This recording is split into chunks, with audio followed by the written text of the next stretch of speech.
চলে এলাম যেখানে মহাপ্রভুর অন্নভোগ প্রসাদ বিতরণ হচ্ছে সেই জায়গায়। আজকে এখানে অনেক জায়গা থেকে অনেক মানুষজনই এসেছে প্রভুর প্রসাদ গ্রহণের জন্য।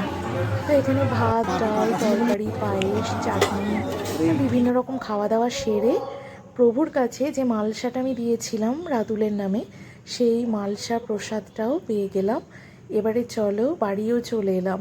আর এই মালসা না নিজের ইচ্ছে মতো দেওয়া যায়।